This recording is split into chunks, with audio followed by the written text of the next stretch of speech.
Comme je vous disais, il y a beaucoup de personnes dans ce monde qui ne connaissent pas le Seigneur. Il y a des personnes même qui connaissent le Seigneur, des chrétiens, des chrétiennes, qui se posent des questions. Ils se sont toujours posés des questions. Et les questions, c'est comment est le paradis? Comment sont ceux qui sont déjà partis auprès du Seigneur? Comment ils sont? Comment font-ils? Comment sont-ils ceux qui sont déjà partis au paradis? Comment ferons-nous, nous, quand le Seigneur viendra nous chercher? Qu'est-ce qu'on fera dans le ciel?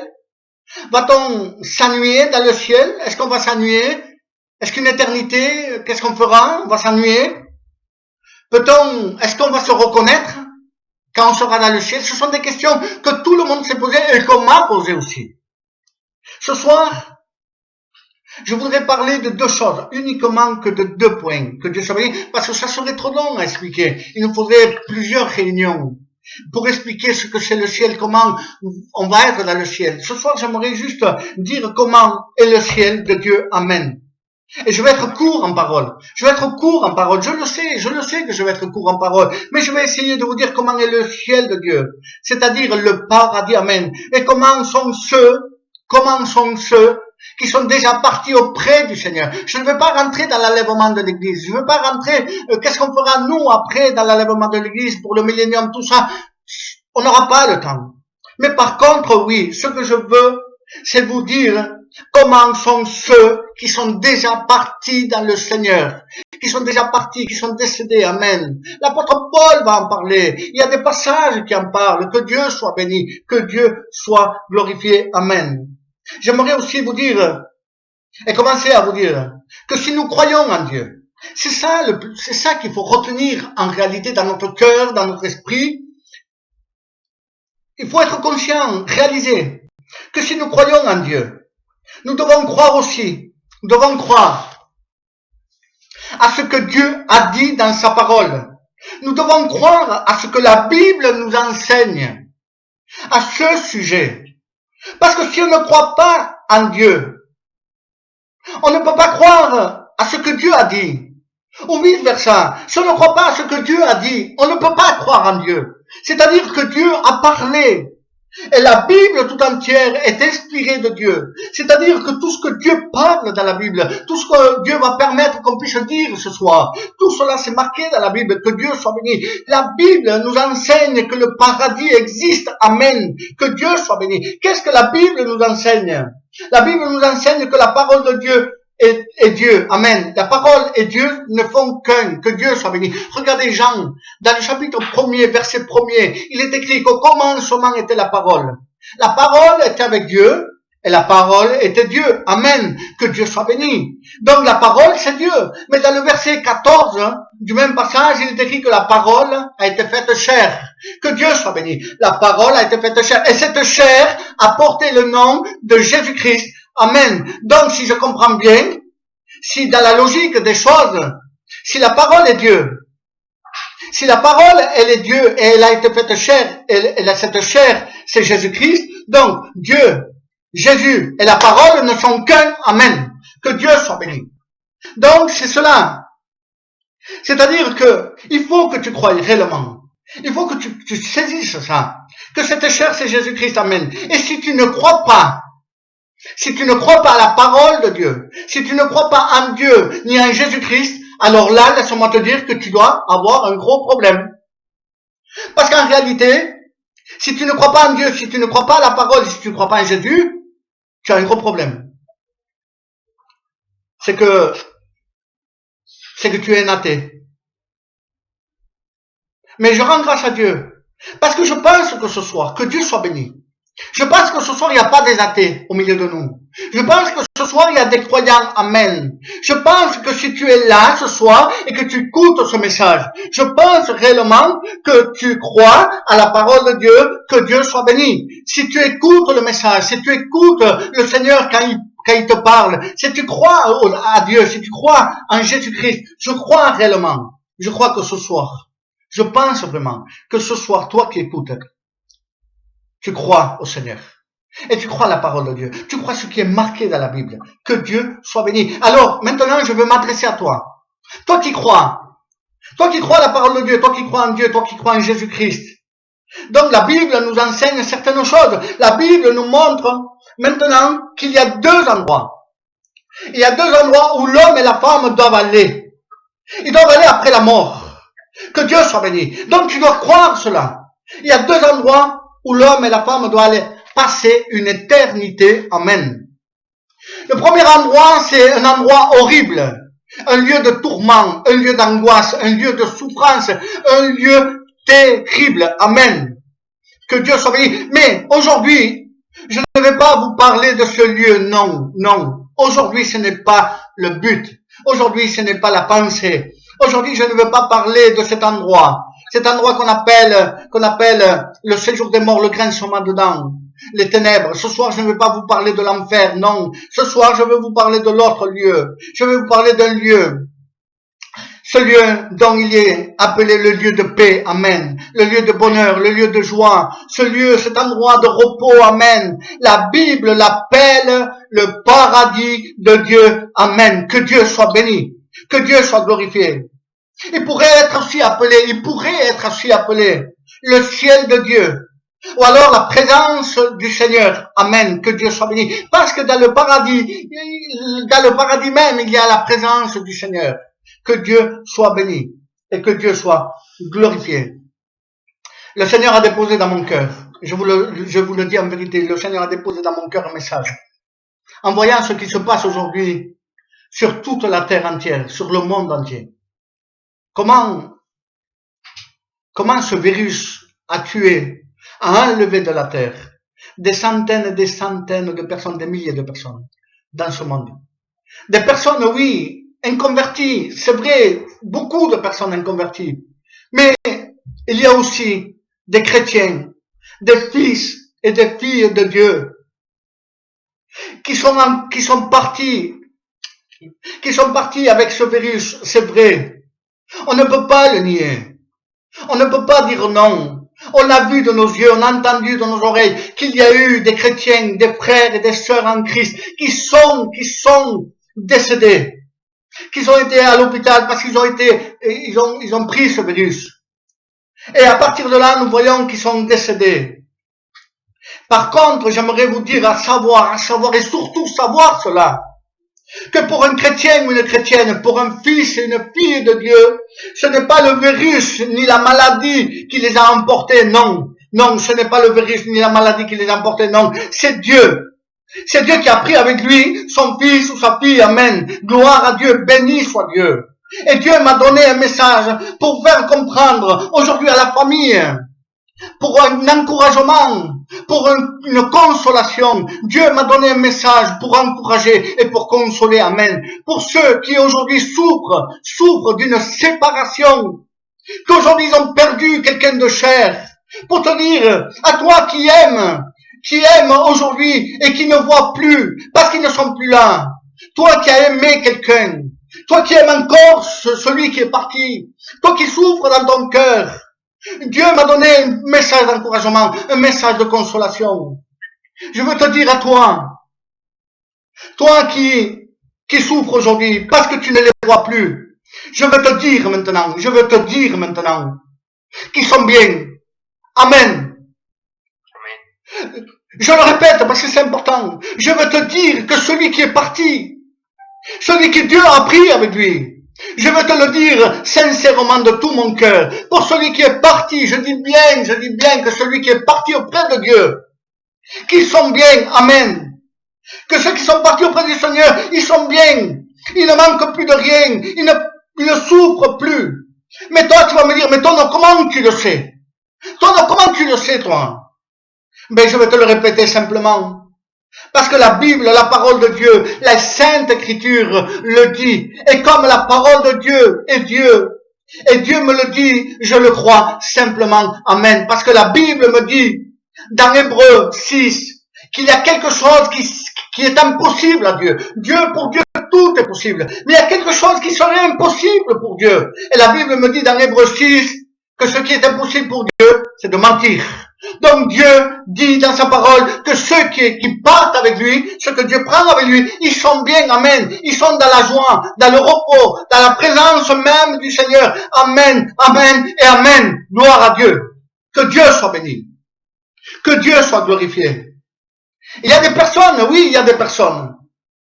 Je le dis en réalité. Il y a des personnes qui croient que quand ils se convertissent, ils vont plus avoir de problèmes. Ils vont plus avoir de soucis. Et ils pensent que dès que le moment où ils donnent leur cœur à Dieu, dès le moment où Dieu les sauve, où Dieu est avec eux, ils ne vont plus avoir de problèmes, ils ne vont plus avoir de soucis, ils ne vont plus avoir de maladies. Ils pensent que la mort physique ne va pas les toucher. En quelques mots, je vous le dis, ils pensent que le paradis est sur terre. Non. Je te le dis en vérité. Ça n'existe pas le paradis sur terre. Il a existé un temps, mais l'homme l'a perdu. Et aujourd'hui, le paradis sur terre n'existe pas. Notre paradis, c'est Jésus-Christ, celui qui vit dans la paix. Mais Dieu sait que nous passons par des problèmes, des difficultés. Dieu sait que nous sommes encore dans ce corps de chair. Dieu le sait.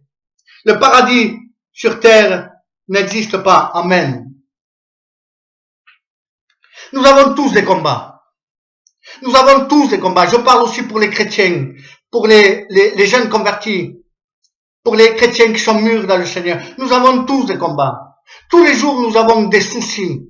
Pour nous, pour les enfants, pour les petits-enfants. Est-ce que c'est vrai ou pas? Est-ce qu'il ne se fait pas de soucis pour sa propre famille? Qui ne se fait pas de soucis pour lui-même ou alors pour celui qu'il aime? Amen. Tous les jours, il faut se lever pour aller travailler. Même si on n'en a pas envie. Même parfois, quand on a été malade, il a fallu se lever pour aller travailler. Parce qu'il y a des dettes, il y a le loyer, il y a les crédits, il y a la nourriture à rentrer dans la maison, il y a les enfants à nourrir. C'est une vérité. Et pourtant, tout le monde sait que c'est vrai. Combien de fois tu es allé travailler parce que tu as été obligé, c'est une vérité. Et tout cela te pose des soucis. Tout cela, c'est un tracas quotidien. Tous les jours, nous sommes obligés d'affronter les choses de la vie. Et c'est une vérité. Sans parler de la maladie, des douleurs du corps. Ce corps qui vieillit. Et qu'on n'arrive plus à rien. Le temps passe, il passe trop vite le temps. Quand on se rend compte, on a passé l'âge déjà. On n'est plus actif, on n'arrive plus, le corps ne suit plus. On a tout cela dans notre corps. Parfois, on voudrait être bien, c'est une vérité. Parfois, on voudrait être bien, c'est une vérité. Amen. Que Dieu soit béni. Excusez-moi.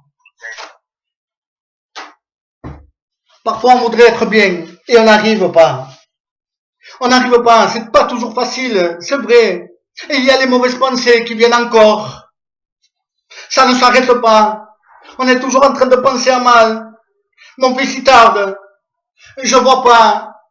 Qu'est-ce qui se passe? Dès qu'il y a quelque chose, même aujourd'hui, avec ce virus, dès le moment où quelqu'un tousse un peu, on croit qu'il a attrapé le virus. Et on n'est pas tranquille. On se sent mal. On est inquiet. C'est vrai que c'est comme ça. C'est comme ça. Et ça ne peut pas être autrement. Tout cela parce que nous vivons encore dans cette chair. Et nous vivons encore sur la terre. Et tant que nous vivrons dans cette chair et sur la terre, ça sera comme ça. On ne pourra rien changer. C'est comme ça. Même qu'on a le Seigneur, même qu'on se confie au Seigneur. Dites la vérité. On ne va pas se voiler la face, c'est une vérité. Même qu'on a le Seigneur avec nous. Dès le moment où quelqu'un va tousser, on va avoir peur. Et en plus, si c'est un enfant, si c'est quelqu'un qu'on aime, même si c'est pas le virus, on va être inquiet. C'est une vérité, même qu'on a le Seigneur avec nous. On va prier, on va se mettre à genoux de suite, on va dire Seigneur, ne permets pas. Mais tout cela, c'est parce qu'on est inquiet. Et cette inquiétude est dans les cœurs. Amen. Que Dieu soit béni. Mais, laissez-moi vous dire quelque chose. Que Dieu soit glorifié. Laissez-moi vous dire quelque chose. Quelque chose d'important. Que tout cela un jour sera différent. Tout cela cessera. Quand est-ce que ça cessera? Quand nous partirons dans le ciel avec le Seigneur. Amen. Tout cela va cesser. Tout ce que nous voyons aujourd'hui, toute cette misère de la terre, Tout ce que nous voyons aujourd'hui, tout cela un jour prendra fin. Mais quand cela prendra fin? Eh bien, tout cela prendra fin quand nous serons dans le ciel, amen, avec Dieu. Quand Jésus viendra nous chercher, ou quand quelqu'un part avec lui. Tout cela s'est arrêté pour lui. Pourquoi je vous dis cela? Pourquoi aujourd'hui je vous dis cela? À nous, qui sommes encore sur terre. Nous sommes encore sur terre. Mais pourquoi je vous dis cela? Pour vous faire comprendre quelque chose d'important. Quelque chose d'essentiel.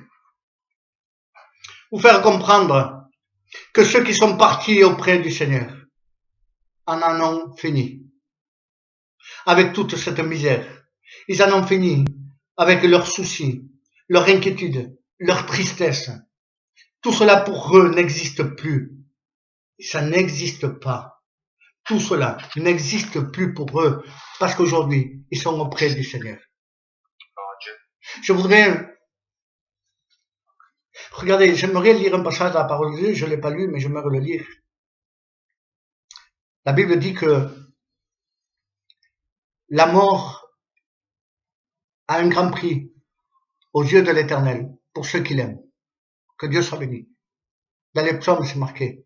La mort a un grand prix aux yeux de l'Éternel pour ceux qui l'aiment. Et moi, j'ai pas compris. Moi, j'avais pas compris, moi. J'ai dit, Seigneur, comment ça se fait? Comment ça se fait, Seigneur? La mort, à tes yeux, à toi, Seigneur, a du prix. La mort qui emporte quelqu'un que moi j'aime, Seigneur. Elle a, à tes yeux, elle a du prix. La mort, elle a du prix à tes yeux. Je comprenais pas, Seigneur. Et j'ai posé la question à Dieu. Mais vous savez, quand on pose la question à Dieu, quand on est sincère, Dieu nous répond, amen. Que Dieu soit béni. Et Dieu m'a répondu. Et Dieu m'a dit, mais Tono, lis ce qui suit. La mort a un grand prix aux yeux de l'Éternel pour ceux qui l'aiment. C'est-à-dire que nous qui aimons Dieu, celui qui est parti, qui aimait Dieu, la mort, elle a du prix aux yeux de Dieu pour celui qui aime Dieu. C'est-à-dire que la mort va permettre à Dieu de prendre son fils avec lui. Amen. Et c'est parce que c'est son fils que la mort aux yeux de Dieu, elle a un grand prix. Parce que c'est elle qui va permettre à l'homme et à la femme qui appartiennent à Dieu d'aller vers Dieu. Et ça, Dieu est en train de me le dire. La mort n'a pas un grand prix. La mort n'a pas de prix pour celui qui n'aime pas Dieu aux yeux de l'Éternel. Au contraire, celui qui n'aime pas Dieu, quand il meurt, ce n'est pas un prix la mort pour eux. Parce qu'il les envoie directement loin de Dieu. Mais pour celui qui aime Dieu, celui qui est converti, celui qui a accepté le Seigneur, celui qui vit avec Dieu, celui qui est réellement converti dans son cœur, dans son âme, celui qui est sauvé réellement, celui qui est né de nouveau. Pour lui, quand quelqu'un meurt, la Bible me dit que cette mort pour Dieu, elle a du prix. Amen. Que Dieu soit béni. Et Paul l'a compris. L'apôtre Paul l'a compris. Mais non seulement elle a du prix pour Dieu, mais elle a du prix aussi pour l'homme. Elle doit avoir ce prix pour l'homme. Si elle n'a pas de prix pour l'homme, je ne comprends plus rien. Parce que Paul va dire quelque chose d'important. Paul va dire à un moment donné, mourir m'est un gain. Mourir m'est un gain. Mais Paul, qu'est-ce que tu es en train de dire? Mourir, c'est un gain. Un gain, c'est une valeur. C'est comme un prix, c'est une valeur. Ça a une valeur aux yeux de Dieu, la mort de ceux qui l'aiment. Et Paul est en train de dire, pour moi, mourir est un gain, c'est-à-dire ça a une valeur. La mort, pour moi, ça a une valeur. Mais pourquoi, Paul? Pourquoi tu dis ça? Pourquoi? Parce que cette mort va me permettre d'aller rejoindre mon Seigneur. Amen. Amen. Paul, à un moment donné, va dire, je ne sais pas ce qui est le mieux pour moi. De partir auprès de mon Seigneur ou de rester par rapport à l'évangélisation, au salut des âmes. Il dit, c'est sûr que je préférerais monter d'être avec le Seigneur. Mais Paul n'avait pas peur de mourir. Il n'avait pas peur de mourir. Mais pourquoi, Paul, tu n'as pas peur? Pourquoi tu n'as pas peur de passer cette étape? Pourquoi, Paul? Pourquoi tu nous dis ça? Tout simplement parce que Paul a vu le troisième ciel de Dieu. Amen. À un moment donné, Paul va dire, je connais quelqu'un, il parle de lui, je connais quelqu'un qui a été ravi au troisième ciel. Je ne sais pas si c'est dans son corps ou hors de son corps, je ne sais pas. Je ne sais pas. Il était tellement dans l'extase. Il était tellement impressionné de ce qu'il voyait, de ce qu'il entendait. Il était tellement impressionné, imprégné de cela, qu'il ne savait même plus s'il avait son corps ou pas. Tellement il était bien. Et Paul va dire, j'ai été élevé, je connais un homme qui a été élevé au 3e ciel. Il n'y a pas de parole pour décrire réellement ce qu'il a vu, ce qu'il a entendu. Il n'y a pas de parole humaine. Tellement c'est merveilleux le ciel. Tellement Paul a vu quelque chose de merveilleux, d'extraordinaire, quelque chose qu'il n'a jamais vu. Comment voulez-vous expliquer quelque chose qu'on n'a jamais vu? Paul l'a vu. Paul l'a vu. Et c'est parce qu'il a vu qu'il va dire quelque chose. On peut pas expliquer. On ne pourra pas expliquer ce qu'il y a dans le ciel. Tellement c'est merveilleux. Tellement il n'y a pas de parole pour décrire ce qui est le ciel. Essayez de faire comprendre. Essayez de dire à un aveugle de naissance. Essayez de faire comprendre à un aveugle de naissance simplement une couleur. Il ne pourra jamais la comprendre. Essayez de faire comprendre à un aveugle de naissance quelque chose. De lui montrer, de dire comment c'est une fleur. Simplement une fleur. Il pourra la toucher. Il pourra se faire une idée. Mais il ne connaît pas les couleurs. Il ne connaît rien. Il ne sait pas. Parce qu'il est aveugle de naissance. Eh bien, nous, c'est exactement pareil. On est né sur la terre. On n'a jamais vu le ciel. C'est comme si nous étions aveugles. On croit à tout cela. On croit au paradis. On croit. Mais on n'a pas vu. Et quand Paul nous dit ça, on ne pourrait pas le comprendre. Même qu'il nous aurait dit ce qu'il a vu, on ne pourrait pas le comprendre. Tellement c'est merveilleux. Une simple fleur, c'est merveilleux. Je vous dis la vérité, c'est merveilleux. Nous, on n'en fait pas attention parce qu'on en voit tous les jours. Mais si un aveugle de naissance pourrait retrouver la vue et voir une simple fleur, il serait émerveillé. Croyez-moi que le jour où on sortira et qu'on ira dans le ciel, je vous promets qu'on sera émerveillé. On découvrira des choses merveilleuses. On verra quelque chose de merveilleux. Et ça, c'est la Bible qui me le dit. Amen. Que Dieu soit béni. Amen. Maintenant, j'aimerais te parler à toi. Que Dieu soit béni. Je ne voudrais pas être l'homme, mais je voudrais te parler à toi. Toi qui as perdu peut-être un être cher. Toi qui souffres réellement et ne comprends pas le pourquoi. Pourquoi Dieu a pris mon père? Pourquoi Dieu a pris ma mère? Pourquoi Dieu a pris mon frère ou ma soeur, mon fils ou ma fille? Pourquoi Dieu l'a pris? Pourquoi? Il y a de l'incompréhension. Il y a de l'incompréhension. Et quand il y a de l'incompréhension, je te promets qu'il peut y avoir une révolte dans le cœur. On peut se révolter parce qu'on n'a pas compris. Il peut y avoir une révolte dans le cœur. Et si toi tu dis, pourquoi? Et Dieu, s'il pourrait parler, Dieu, qu'est-ce que Dieu te dirait?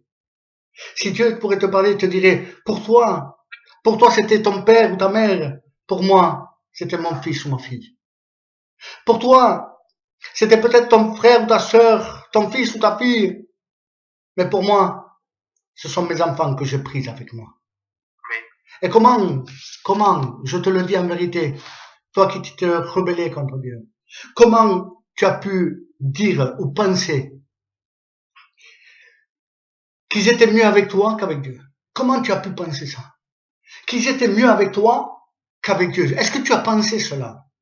Est-ce que pour toi la terre est mieux que le ciel? Dieu est en train de te dire, est-ce que tu crois qu'il est mieux avec toi qu'avec moi? Est-ce que tu crois que la terre elle est mieux que le ciel? Non, je te le dis, le Seigneur te dit, ils sont mieux avec moi qu'avec toi. Amen. Ils sont mieux dans mon ciel que dans ta terre. Amen.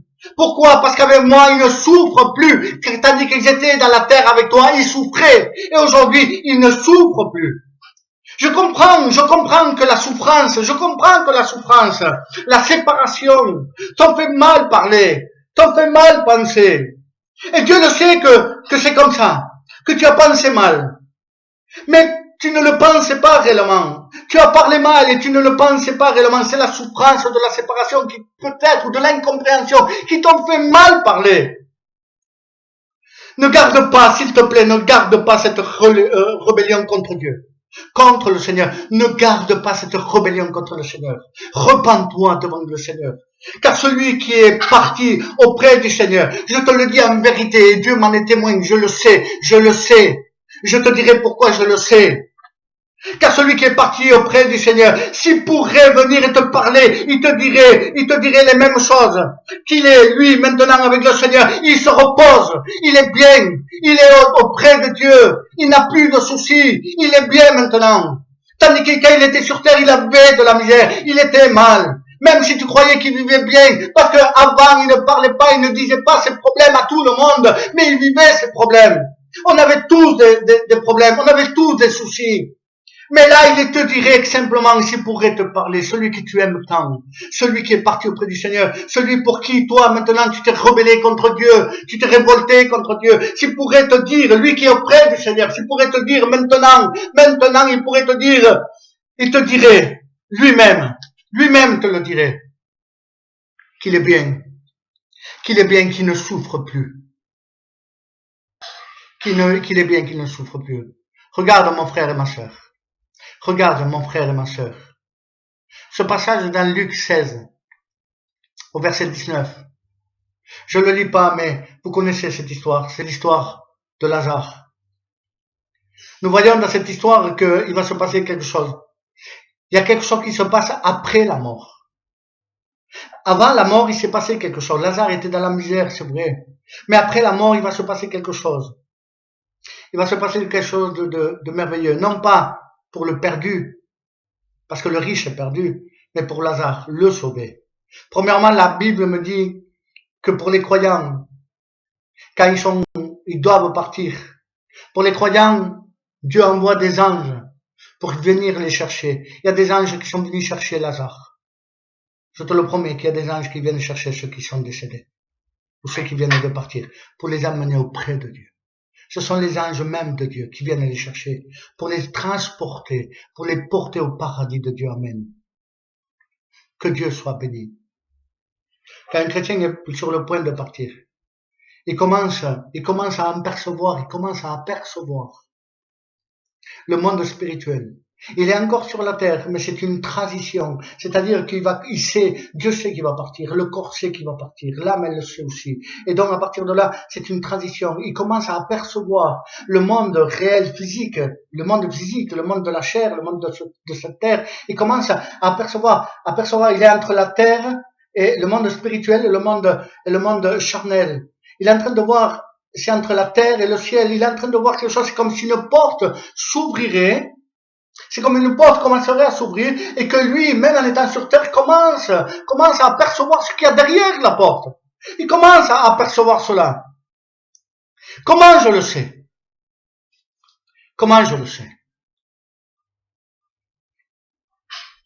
Je vais vous raconter un témoignage. Mon frère est Flaco. Ceux qui étaient avec moi à l'école biblique, la deuxième année, ils l'ont connu. C'était ma sœur, Lalissa.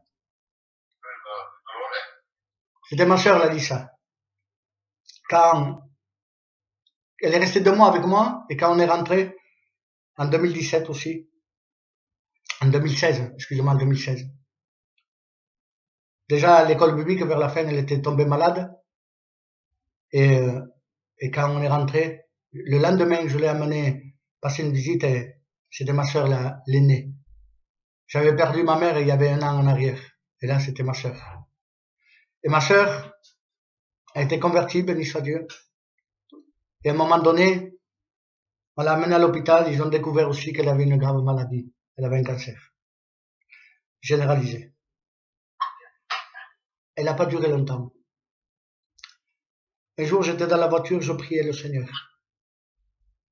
Ma sœur, pour moi, c'était comme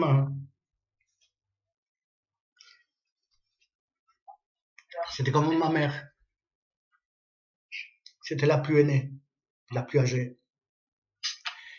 Et un jour, j'étais dans la voiture, je priais le Seigneur, je disais, Seigneur, s'il te plaît, Seigneur, garde-la, enlève la maladie. Je priais le Seigneur pour que Dieu enlève la maladie. Et là, Dieu m'a parlé encore dans la voiture. Et il m'a dit, tu vois ta sœur, je la prends avec moi.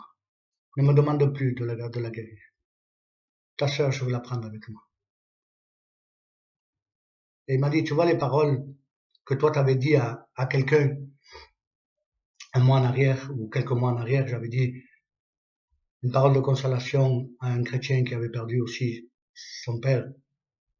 Et il me dit, tu vois ces paroles, elles sont pour toi maintenant. Garde-les, serre-les dans ton cœur, car c'est ta consolation. Et là, j'avais compris que ma sœur allait partir.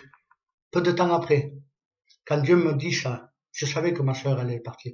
Mais quand je suis allé la voir un jour à l'hôpital, j'avais une autre sœur qui était avec elle toute la journée, toute la nuit. Et un jour, trois jours avant qu'elle décède, ils sont partis passer une radio. Elle était bien, hein. Ils sont partis passer une radio. Ma sœur, elle était dans un fauteuil roulant, elle pouvait pas marcher, mais ma sœur l'a poussée et ils sont partis passer une radio dans l'hôpital même. Et quand ils sont revenus, ma sœur l'a dit ça, elle a commencé à sourire. Et mon autre sœur qui a dit, pourquoi tu rigoles, pourquoi tu souris? Il a dit, je te le dirai. Je te le dirai. Ils sont rentrés dans la chambre, et quand elle était dans la chambre d'hôpital, il lui a dit à ma sœur, tu sais pourquoi je souriais? Et mon autre sœur disait, je sais pas pourquoi. Il a dit, parce que j'ai vu un ange à côté de moi. Que Dieu soit béni. Il y avait un ange, et ma sœur, quand elle me l'a dit, j'ai compris qu'elle allait pas tarder. Parce que Dieu avait envoyé un ange pour venir la chercher. Le lendemain, je crois. Le lendemain ou 2 jours après, elle est partie. Pourquoi je vous dis qu'on entrevoit le ciel? C'est parce que le moment où elle allait partir, on était toute la famille là-bas dans l'hôpital. Tous. J'ai tous mes frères, mes sœurs, on était là-bas. J'avais mon frère Tino, pasteur. J'étais à côté de lui. Et je voyais ma sœur. C'était la fin, c'était vraiment la fin. Et à un moment donné, elle nous regardait. Et d'un coup, elle a levé les yeux vers le ciel. Elle a levé les yeux vers le ciel.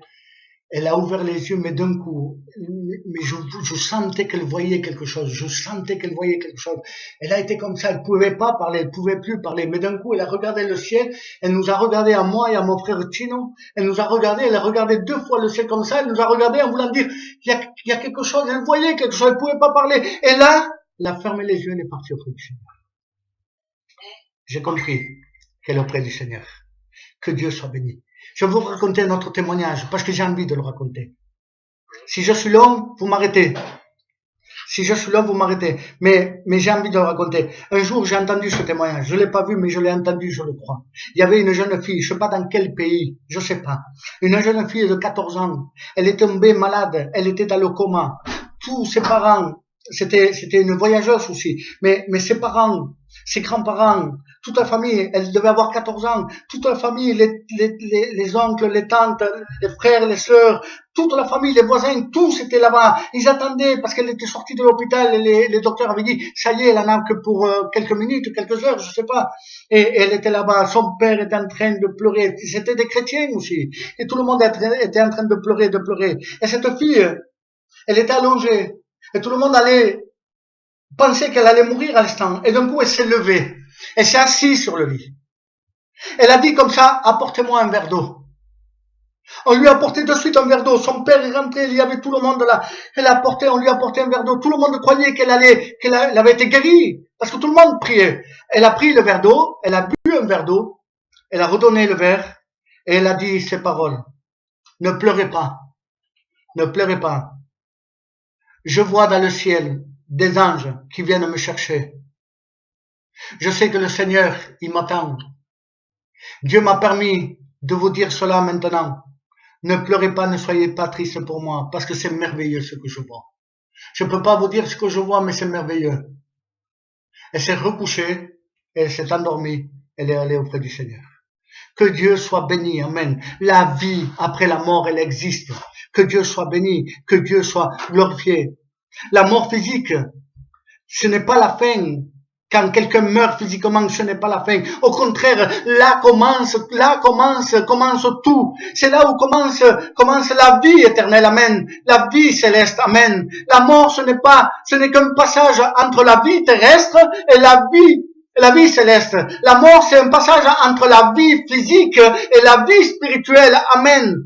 Que Dieu soit béni, amen. Que Dieu soit glorifié. Si maintenant nous posons la question à Lazare.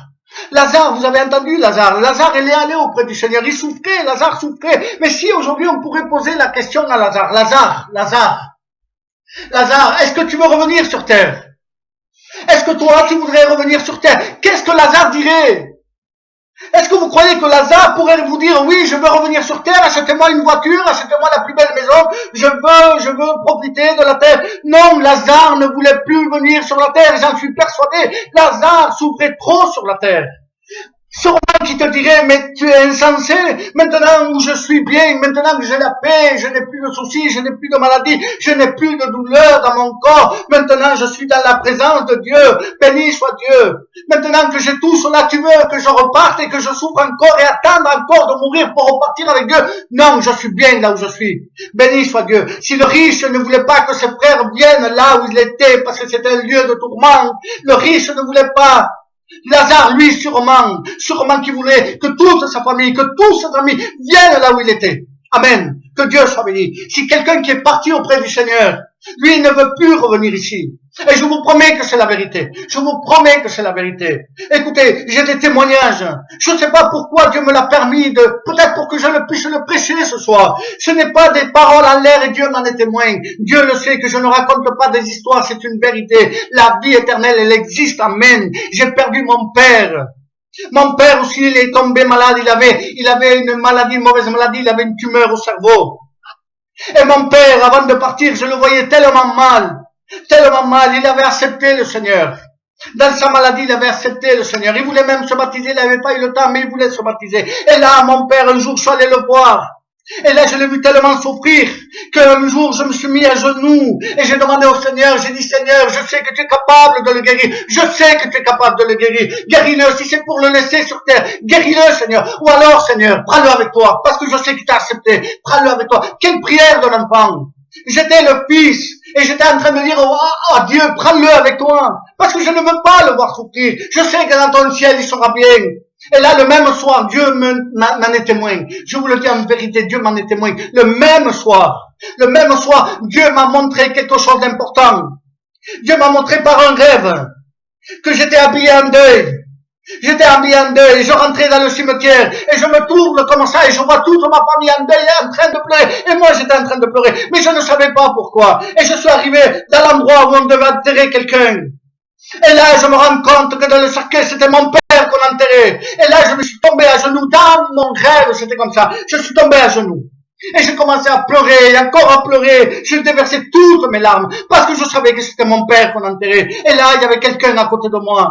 Je ne peux pas vous dire qui c'était. C'était une lumière, elle resplendissait. Je ne pouvais pas tourner la tête. Mais je sais que cette lumière, elle resplendissait. Elle était à côté de moi. Et là, j'ai entendu une voix qu'elle est sortie de cette lumière. Elle a dit, ne pleure pas.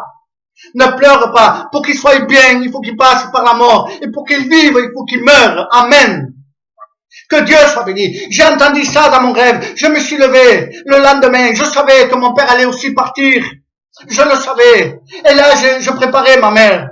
Ma mère, elle était encore en vie. Je préparais ma mère. Mais une semaine après, les choses se sont passées exactement comme je les ai vues. Amen.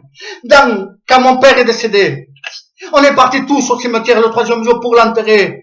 Et quand on est parti, on est rentré dans le cimetière. J'étais habillé en noir. Ma famille était derrière, j'étais devant moi. Et ma famille était derrière. On a commencé à marcher. J'étais là.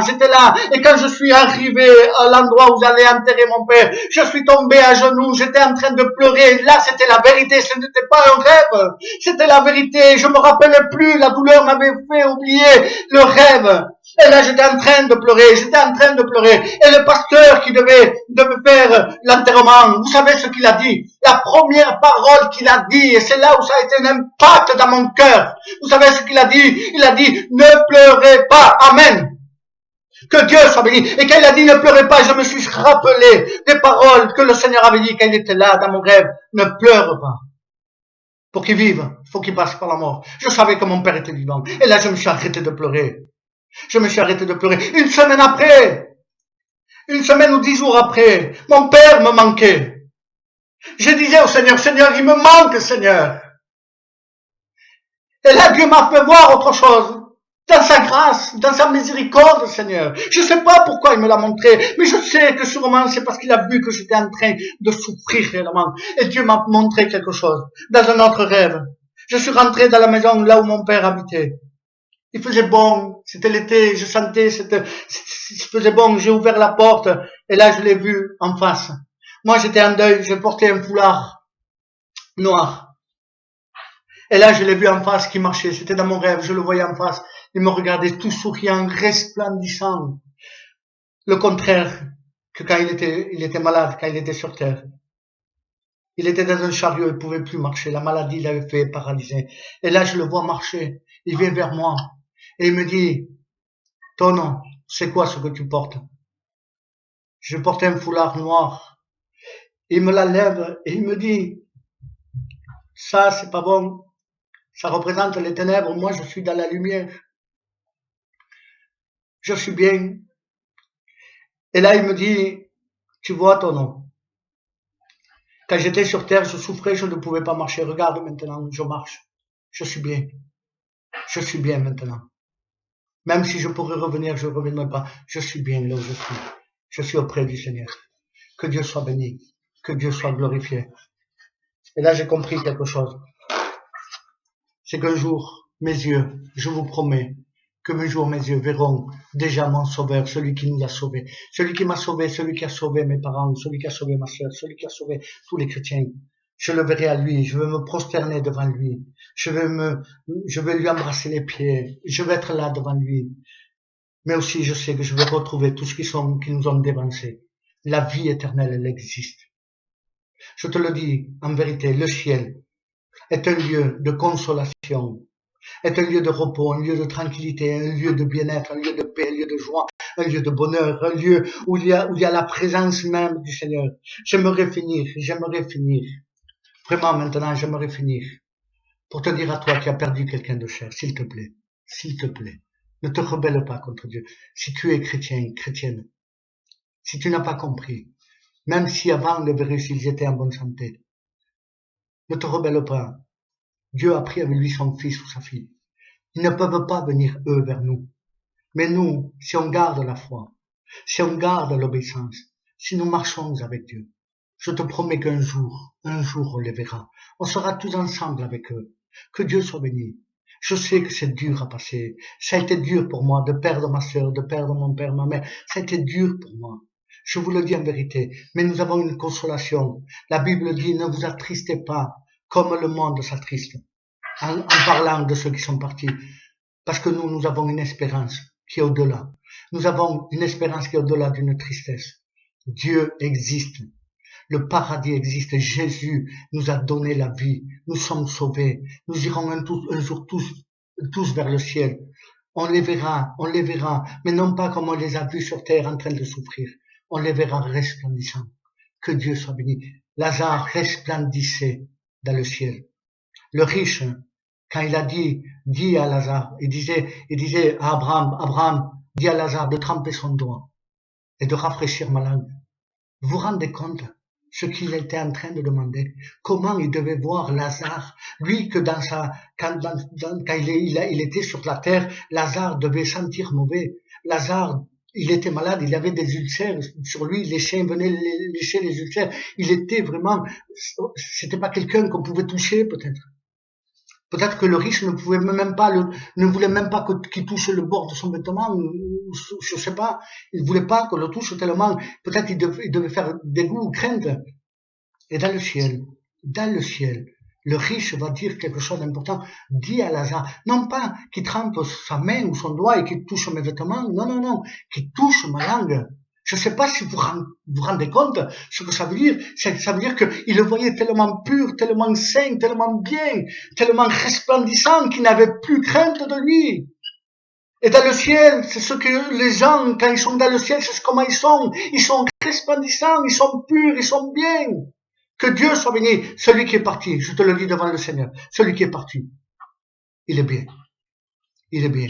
Je te promets qu'il est bien. Ne te fais pas de soucis, il est bien.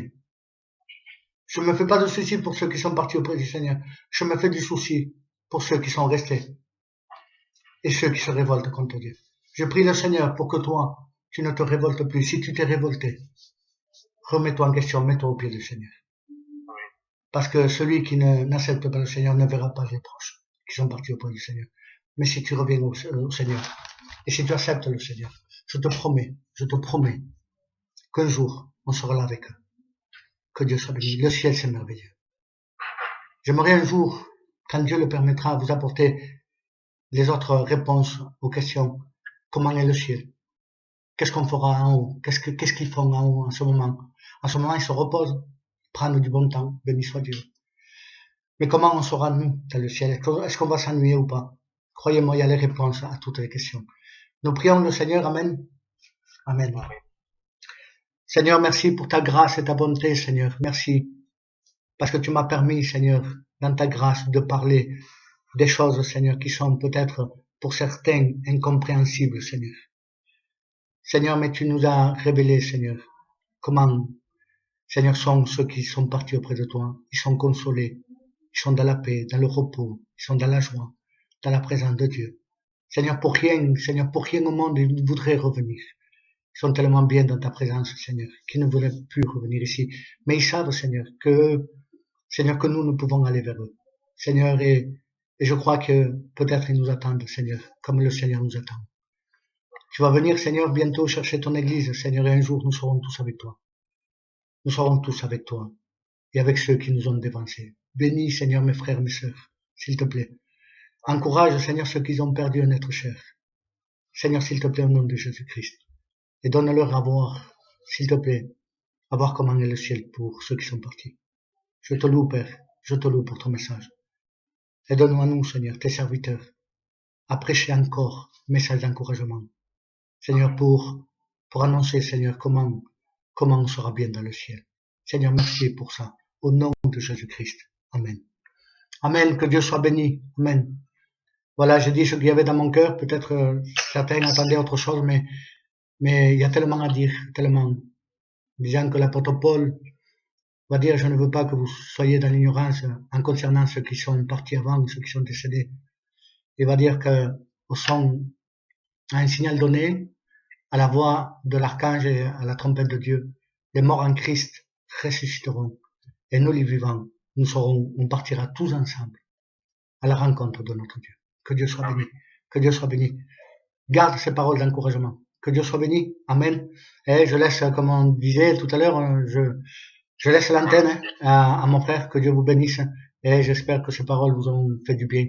Et à toi qui peut-être tu n'as pas compris, essaie de revenir réellement devant le Seigneur. Amen. Que Dieu vous bénisse à tous. Amen.